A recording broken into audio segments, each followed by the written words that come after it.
ચાલો વિદ્યાર્થી મિત્રો, આજે વાત કરવાની છે અંતર્ગોળ અને બહિર્ગોળ અરીસાના ઉપયોગો. આપણા ઘરમાં અરીસાઓ છે, પણ એ કયા છે એ આજે ઓળખતા શીખવાના છે. પણ એટલું વસ્તુ નક્કી છે કે જે તમે સવારે ઉઠીને તમે તૈયાર થઈને જે અરીસો સામે તમે ઊભા છો એ સમતલ અરીસો છે, એ ગોળીય અરીસો નથી. અહીંયા આપણે ગોળીય અરીસા, અંતર્ગોળ અને બહિર્ગોળના ઉપયોગોની વાત કરીએ. હવે તમે જાણો છો કે અંતર્ગોળ અરીસા વડે રચાતા પ્રતિબિંબ આપણે હમણાં ગઈકાલે જ આપણે આકૃતિઓ દોરી, અને એ બધી આકૃતિઓ પરથી તમને ખબર હશે કે જેમ જેમ બહુ જ દૂર હશે વસ્તુ તો એનું બિંદુવત પ્રતિબિંબ મળશે, એટલે કે મુખ્ય કેન્દ્ર પર. અને જેમ એ C થી દૂર આવશે તેમ પ્રતિબિંબ ધીમે ધીમે નાના પરથી મોટું થતું જશે, અને છેવટે એટલું બધું મોટું થઈ જાય કે અરીસાની પાછળ જતું રહે છે. તો તમે વિચારો કે મારે ક્યારે એકદમ મોટું પ્રતિબિંબ જોઈએ?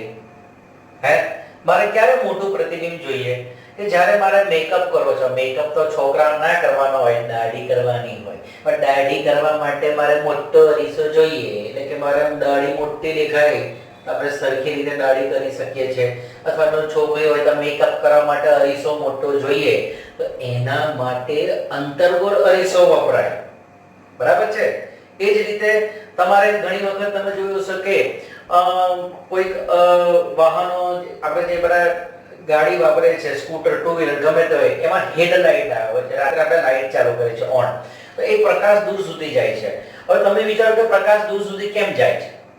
કઈ જગ્યા હશે તો પ્રકાશ દૂર સુધી જાય? મેં તમને કિરણો શીખવાડ્યા કે જ્યારે કોઈ મુખ્ય કેન્દ્રમાંથી કોઈ કિરણો આવે તો એ સમાંતર પરાવર્તન પામે. એટલે કે તમારું જે વાહન છે એની હેડલાઇટનો લેમ્પ એવી રીતે સેટ કર્યો છે, પેલા આગળ કાચ છે એ અંતર્ગોળ છે, જેથી કિરણો બધા સમાંતર જાય એટલે દૂર સુધી એનો પ્રકાશ પહોંચે અને આપણે દૂર સુધી જોઈ શકીએ છીએ. એટલે એ તમારા અંતર્ગોળ અરીસાનો ઉપયોગ વાહનોના હેડલાઇટમાં પણ થાય છે. ચાલો, અને પછી તમે વિચારો કે કોઈ જગ્યાએ તમે દરિયા કિનારે ફરવા ગયા છો, ત્યાં દીવા દાંડી ચાલે છે, દૂર દૂર સુધી લાઈટ ફેંકે છે, અથવા તો તમારા આપણા સિટીમાં અંકલેશ્વરમાં કોઈ જગ્યાએ સર્કસ આવ્યું છે, એને જાહેરાત કરી છે, તો રાત્રે લાઈટના લીસોડા ફરશે ઉપર, તો એને સર્ચ લાઈટ કહેવાય. કે કોઈને શોધવા માટે આપણે ઉપયોગ કરીએ છીએ. દીવા દાંડી પર કોઈ વહાણ, જે દરિયામાં જે વહાણ છે એને શોધવા માટે કોઈ આવી રહ્યું છે જાણવા માટે એ સર્ચ લાઇટનો ઉપયોગ કરીએ છીએ. તો એમાં અંતર્ગોળ અરીસાનો ઉપયોગ થાય છે. ઘણી વખત તમે જોશો કે દાંતના ડોક્ટર દાંતને મોટા દાંત આપણે કેટલા અંદર દેખાય ના તો એટલે મોટું પ્રતિબિંબ જોવા માટે પણ દાંતના ડોક્ટરનો ઉપયોગ કરતા હોય છે. પછી આપણે કહીએ કે ઘણી વખત આંખ, નાક, કાનના જે ડોક્ટર પાસે જતા હોય છે તો એ પણ એક અંતર્ગોળ અરીસાનો ઉપયોગ કરે છે. પછી તમે પેલા સોલર સેલ વિશે સાંભળેલું છે કે હમણાં ઘણા ઘરોની છત ઉપર સોલર સેલ મુકાવે છે, એટલે પ્રકાશને ભેગો કરવાનો છે. પ્રકાશને જો કેન્દ્રિત કરવો હોય તો અંતર્ગોળ અરીસાનો ઉપયોગ કરવો પડે. તો આપણે લઈએ છીએ અહીંયા અંતર્ગોળ અરીસાના ઉપયોગો. તો આને યાદ રાખવા માટે એક ટેકનિક છે. એક સેન્ટેન્સ યાદ રાખી લો. એક સેન્ટેન્સ હું બોલું છું તો યાદ રાખી લો કે દાદાની સોલર ટોર્ચ માં દૂરબીનથી આંખ, નાક, કાનની તપાસ કરી. તો હું લખું છું, જોજો અહીંયા કે દાદાની સોલર ટોર્ચ વડે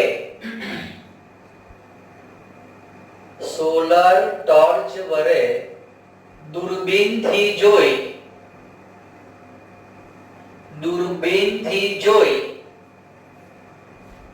ડોક્ટરે આંખ, નાક, કાન ની તપાસ કરી. એક સેન્ટેન્સ પૂરી કરવાના. દાદાની સોલર ટોર્ચ વડે દૂરબીનથી જોઈ ડોક્ટરે આંખ, નાક, કાનની તપાસ કરી. તો આપણે અહીંથી પોઈન્ટ લખતા છે કે દા એટલે દાઢી મેકઅપ કરવા માટે અંતર્ગોળ અરીસાનો ઉપયોગ થાય છે. દાઢી કરવા માટે, મેકઅપ કરવા માટે, ચહેરાનું પ્રતિબિંબ મોટું કરવા માટે અંતર્ગોળ અરીસાનો ઉપયોગ થાય છે. પછી બીજો દા, બરાબર? તો દાઢી અને મેકઅપ માટે થઈ ગયું. બીજો છે દાંત. બીજો દા એટલે દાંત, એટલે દાંતના ડોક્ટર દાંતના મોટા પ્રતિબિંબ મેળવવા માટે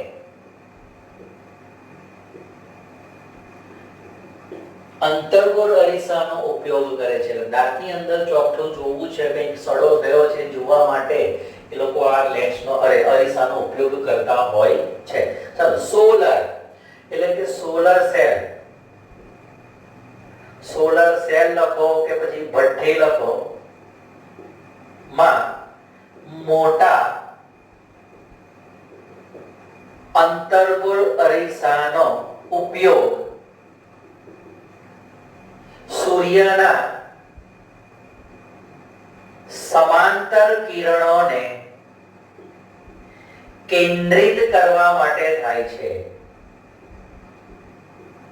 એટલે કિરણો ભેગા થશે તો જ આપણને કંઈક ઉર્જા એટલે કે પ્રકાશનું કોઈ રાસાયણિક ઉર્જા વિદ્યુત ઉર્જામાં રૂપાંતર કરી શકાય. મારે એ ઉર્જાને ભેગી કરવા માટે સૂર્યના કિરણોને કેન્દ્રિત કરવા પડે છે.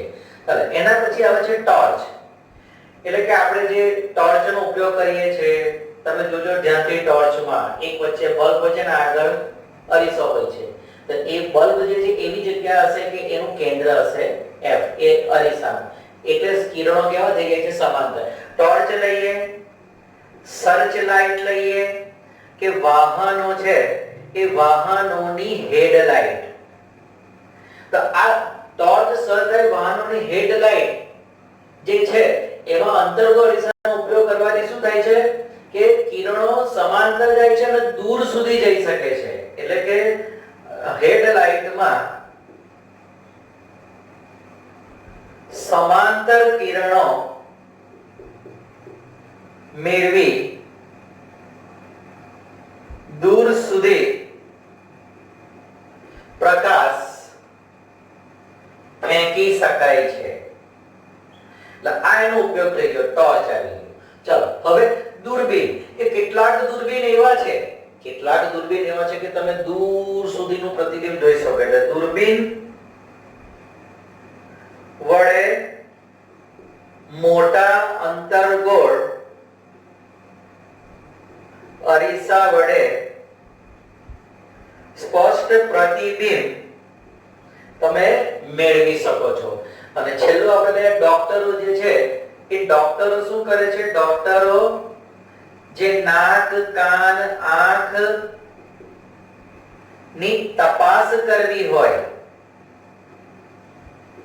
એટલે કે હેડ મિરર, એ લોકો માથા પર ફેરવે, હેડ મિરર તરીકે આનો ઉપયોગ થાય છે. તો આ થઈ ગયા તમારા અંતર્ગોળ અરીસાના ઉપયોગો. દાદાની સોલર ટોર્ચ વડે દૂરબીનથી જોઈ ડોક્ટરે આંખ, નાક, કાન ની તપાસ કરી. ચાલો, હવે આપણે બહિર્ગોળ અરીસાનો ઉપયોગ લઈએ તો એક જ ઉપયોગ કહેવાય, સાઇડ મિરર. બહિર્ગોળ અરીસો શું કરે છે? વસ્તુનું નાનું અને આભાસી અને ચત્તુ પ્રતિબિંબ આપે છે. એટલે આપણે લખીશું કે વાહનોમાં સાઇડ મિરર, જેને વિંગ કહેવામાં આવે છે. વિંગ એટલે પાંખ હોય, એટલે આજુબાજુ પાંખ જેવું દેખાય, મિરર કહેવાય. સાઇડ મિરરમાં નો ઉપયોગ થાય છે. પછી ઘણી વખત આપણે તમે જો ફોર વ્હીલર ગાડી તો વચ્ચે છે ને કેબિન મિરર બી કહેવાય, વચ્ચે આવે ને કેબિન મિરર કહે, એવી તમે પાછળની વસ્તુ બધી જોઈ શકાય છે. તો આ સાઇડ મિરર જે છે શું કરે છે? એટલે કે એના વડે આપણને કેવું પ્રતિબિંબ મળે છે? આભાસી, ચત્તુ અને પાછું નાનું પ્રતિબિંબ આપણે મેળવી શકીએ છીએ. એટલા માટે હવે આ પૂછાય કે કેમ સાઇડ મિરરમાં બહિર્ગોળ અરીસાનો ઉપયોગ થાય? તો લખવાનું કે બહિર્ગોળ અરીસો જે છે એક આભાસી અને ચત્તુ પ્રતિબિંબ આપે છે, નાનું પ્રતિબિંબ આપે છે, અને જે વસ્તુ છે બરાબર, એટલે કે આપણે સાઇડ મિરરનો ઉપયોગ કરીએ કે આપણને ટ્રાફિકમાં વાહનો જે છે પાછળનો ઘણો મોટો વિસ્તાર એ આવરી લે છે. બહિર્ગોળ અરીસો બહુ મોટો વિસ્તાર આવરી લે છે. તમે જોજો કે આખી તમે જ્યારે ગાડી ચલાવતા હોય તો પાછળ ટ્રક આવે, બસ આવે, બધી જ તમને અરીસામાં દેખાશે. તમે જો તો આટલી મોટી ટ્રક આટલા નાના અરીસામાં આવી ગઈ, એટલે કે ઘણો મોટો વિસ્તાર આવરી લે છે. એટલે આનો એક જ ઉપયોગ કહેવાય બહિર્ગોળ અરીસાનો, કે સાઇડ મિરરમાં ઉપયોગ થાય છે. કારણ કે આભાસી, ચત્તુ અને નાનું પ્રતિબિંબ આપે છે. અને કેમ ટ્રાફિકમાં ઉપયોગી છે આપણને સાઇડ મિરર? તો કે ભાઈ પાછળની ઘણી બધી મોટો વિસ્તાર તે આવરી લે છે અને જેના કારણે આપણે જે છે એ ટ્રાફિક એટલે કે વાહન ચલાવવામાં આપણને શું રહે છે, સરળતા રહે છે. અકસ્માત થતો હોય તો આપણે એને નિવારી શકીએ છીએ. બરાબર. તો આ થઈ ગયા તમારા અરીસાના ઉપયોગો. ફરી પાછું યાદ કરજો કે અંતર્ગો અરીસામાં દાદાની સુંદર ટોર્ચ વડે દૂરબીનથી જોઈ ડોક્ટરે આંખ નાક કાનની તપાસ કરી.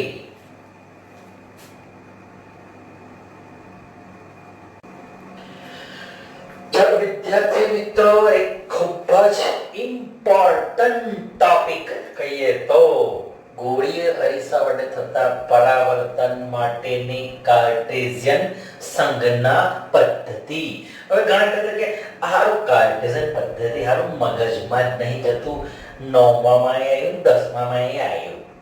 એવું છે આ કાર્ટેશિયન પદ્ધતિ. અલગ કશું જ નથી. તમે ગ્રાફ દોરો છો કે નહીં? હે, ગ્રાફ દોરો છો કે નહીં? એ તમે શું દોરો છો? આ y અક્ષ, આ કયો અક્ષ છે? y. બરાબર. અને એની આપણે બીજો દોરીએ, આડો કરીએ, આમ પેલા આડો દોરીએ, આમ પેલા આડો દોરીએ, તો આ કયો અક્ષ થયો? x અક્ષ. આ કયો અક્ષ થયો? y અક્ષ. તો x અક્ષ ને y અક્ષ ની જે ભૂમિતિ બતાવી પેલા કાર્ટેશિયન દ કાર્ટે નામના ગણિતશાસ્ત્રીએ, એને કહેવાય કાર્ટેશિયન સંજ્ઞા પદ્ધતિ. એમાં હું છે કાર્ટેશિયન સંજ્ઞા પદ્ધતિમાં શું આવે? એક x અક્ષ આવે, જે એ રેખા આ x અક્ષ જે છે એ x x રેખા વડે દર્શાવે છે. એવી રીતે y y રેખા આવે. બરાબર છે. અને અહીંયા ગાડી જે વચ્ચો આવે, વચ્ચો ઓ, એ શું કહેવાય? ઉગમ બિંદુ. એ શું છે? ઉગમ બિંદુ. તો હવે આ જે કાર્ટેશિયન સંજ્ઞા પદ્ધતિ જે છે એ મારે અરીસા માટે કેવી રીતે લેવી? અરીસા માટે કેવી રીતે લેવી? તો અહીંયા બી x અક્ષ છે. તો શું તમે વિચારો, આ અરીસા માટે જે વચ્ચેથી જાય એને શું કહેવાય? અલા મુખ્ય અક્ષ કહેવાય. આ તો કોણ છે? આ તો કોણ છે? આ તો મુખ્ય અક્ષ છે. અને એને લંબ કોણ છે? y અક્ષ. ચાલો, એટલે x અક્ષ ને y અક્ષ થઈ ગયો. અમારે રહ્યું ઉગમ બિંદુ. કોણ છે આમાં ઉગમ બિંદુ? બોલો. ઉગમ બિંદુ કોણ છે ભાઈ? ઉગમ બિંદુ કોણ છે અરીસામાં? ઉગમ બિંદુ છે ધ્રુવ. ઉગમ બિંદુ કયું છે? ધ્રુવ. તો ચાલો હવે આ વસ્તુ જો આપણે સમજી ગયા હોય કે મુખ્ય અક્ષ શું લીધી છે? x અક્ષ છે. ઉગમ બિંદુ એટલે કે મારું ધ્રુવ છે અરીસાનું, જે ધ્રુવ એ ઉગમ બિંદુ બની ગયું. એને લંબ શું છે? y અક્ષ. તો આ સંજ્ઞા પદ્ધતિ કઈ રીતે કામ કરે છે તે આપણે વિચારીએ. ચાલો, તો હું અહીંયા આ પ્રશ્ન પણ ઘણો ઇમ્પોર્ટન્ટ પ્રશ્ન છે અને તમે સાથે સાથે લખતા જજો. વિડિયો પોઝ કરીને લખતા જવાનું સાથે સાથે. ચાલો, આકૃતિ તમે દોરી લો પહેલા કેવી છે, ચોપડીમાં તમારે આપી છે, અહીં પણ દોરી છે, તમે જોઈ લો. તો હવે આના મુદ્દા મારે લખવાના છે. તો પહેલું કે જો ગોળીય અરીસાને મારે કાર્ટેશિયન સંજ્ઞા પદ્ધતિમાં દર્શાવવું હોય તો હું લખું જોઈએ કે ગોળીય અરીસાને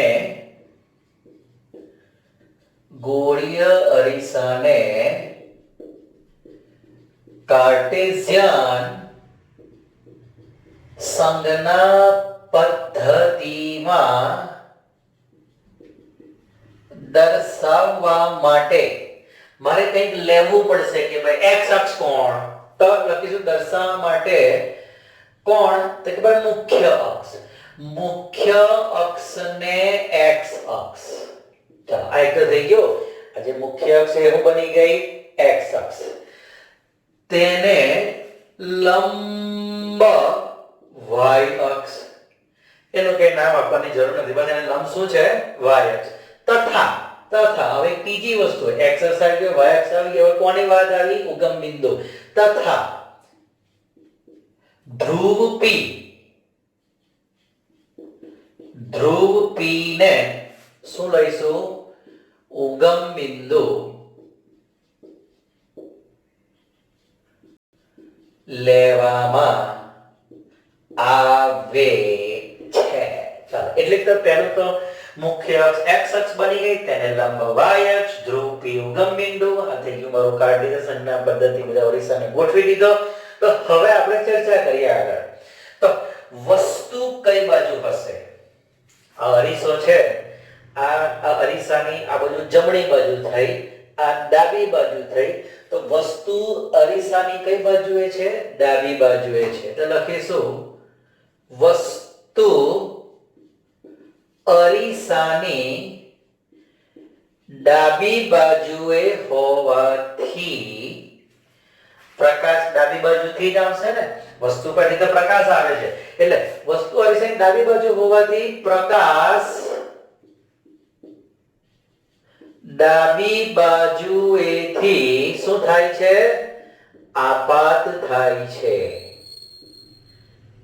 પ્રકાશ ડાબી બાજુએથી આપાત થાય છે. ચાલો હવે મારે હું અહીંયા કંઈ પણ માપીશ, ધારો કે આને હું આ વસ્તુ છે એની ઊંચાઈ માપીશ.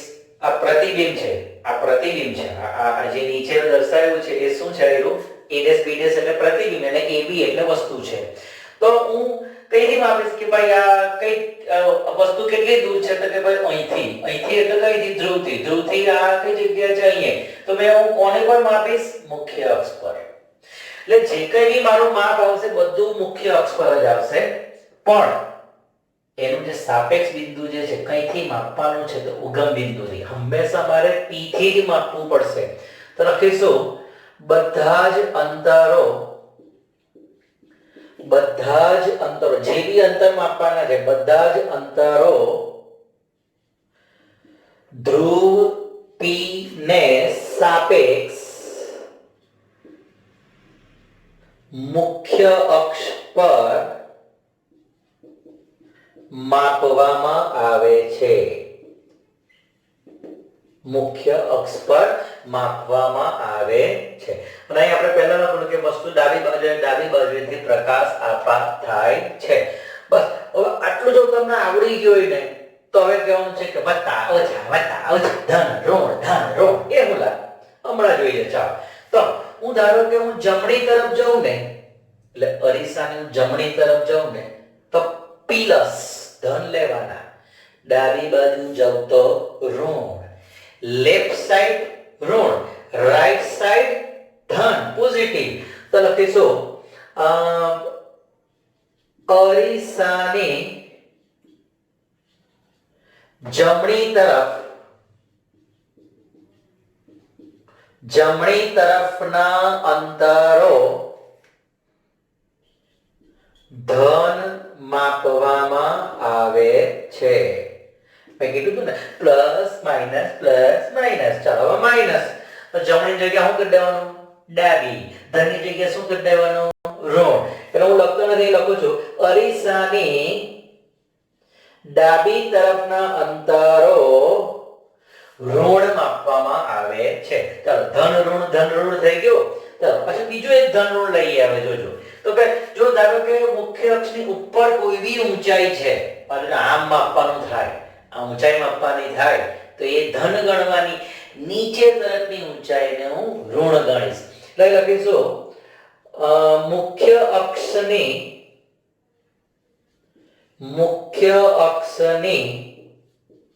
ઉપર અને મુખ્ય અક્ષને લંબ ઊંચાઈ ધન માપવામાં આવે છે. મુખ્ય અક્ષની ઉપર, મુખ્ય અક્ષને લંબ, એટલે હંમેશા ઊંચાઈ બધી લંબ જ હશે, 90 ના ખૂણે જશે, બરાબર. એટલે ઉપર તરફની ઊંચાઈને આપણે ધન ગણીશું. ચાલો બીજું આગળ, હવાનું ઊંધું કરી દો, રિવર્સ વિરુદ્ધ. મુખ્ય અક્ષની ઉપરની જગ્યાએ શું કરી દેવાનું? નીચે. મુખ્ય અક્ષને લંબ ઊંચાઈ, નીચે હોય તો લંબ ઊંચાઈ કેવી થઈ જશે? ઋણ માપવામાં આવે છે. એટલે આપણે આ શું કર્યું કે અરીસાને કાર્યસરણા પદ્ધતિમાં નાખ્યો અને એ મુજબ આપણે સંજ્ઞાઓ નક્કી કરી. ધારો કે તમે ગલીમાં ક્રિકેટ રમતા હો, અથવા કોઈ જગ્યાએ તમે ક્રિકેટ રમો છો, તો તમે તમારી રીતે નક્કી કરો બધું. એ જો પેલા ઘરને અડે ને એ બધું એને વાટે ને તે 1 રન, બરાબર. જો એને કૂદી જાય ને તો ચોગ્ગો, ધાબા પર બોલ જાય ને તો આઉટ, પેલું એના બાણે તો 1 રન ડિક્લેર. તો આવું બધું તમે સંજ્ઞા નક્કી કરો. જોજો, અને ક્રિકેટ રમતા બધા બહુ નિયમો બદલાય. એક ટપ્પી કેચ કરો એટલે એક હાથથી વધારે, એક ટપ્પી કેચ કરો એક હાથે, બે હાથે પકડે તો ના ચાલે. બધા નિયમો છે. તો એવા કઈ નિયમો છે અહીંયા પણ. કેવા નિયમો કે જો હું ડાબી તરફ જાઉં, હું અહીંથી આમ જાઉં તો એ ઋણ લેવાનું, હું જમણી તરફ જાઉં તો ધન લેવાનું, ઉપર તરફ જાઉં તો ધન લેવાનું, નીચે તરફ જાઉં તો ઋણ લેવાનું. તો આ બધા નિયમો છે એ થઈ ગયા કાર્ટેશિયન સંજ્ઞા પદ્ધતિના નિયમો. બહુ જ સહેલો ટોપિક છે. જો તમે ખાલી સમજી લો, અન્ડરસ્ટેન્ડિંગ લઈ લો તો ઇટ ઇઝ વેરી ઈઝી. તો એકવાર લખવાની પ્રેક્ટિસ કરવી ખૂબ જ જરૂરી છે અને લખી લો તમે ફરીથી અને એકવાર સમજી લો કે કઈ રીતે કહેવા માંગે છે. બરાબર? તો ગોલીય અરીસાને કાર્ટેશિયન સંજ્ઞા પદ્ધતિમાં દર્શાવવા માટે મુખ્ય અક્ષને x અક્ષ, તેને લંબ y અક્ષ અને ધ્રુવ P ને ઉગમ બિંદુ મેં લઈ લીધું. બરાબર? વસ્તુ અરીસાની ડાબી બાજુએ છે, ડાબી બાજુએથી પ્રકાશ આવવાનો છે કે જમણી બાજુથી આવવાનો છે. આપણે થોડો પ્રકાશ આવે લાગે? હે? અરીસાની પાસે આ બધો પ્રકાશ આવે કોઈ દિવસ ના? અરીસો તો આ બધી દેખાય. પછી એટલે ડાબી બાજુથી પ્રકાશ આપણ થાય છે. બધા જ અંતરો મારે કઈ માપવાના છે? મુખ્ય અક્ષ પર કોની સાપેક્ષ? ધ્રુવ P ને સાપેક્ષ માપવામાં આવે છે. પછી પ્લસ માઈનસ. જમણી તરફના અંતરો ધન, ડાબી તરફના અંતરો ઋણ, ઉપર તરફની ઊંચાઈઓ ધન, નીચે તરફની ઊંચાઈઓ ઋણ. This is કાર્ટેશિયન સંજ્ઞા પદ્ધતિ.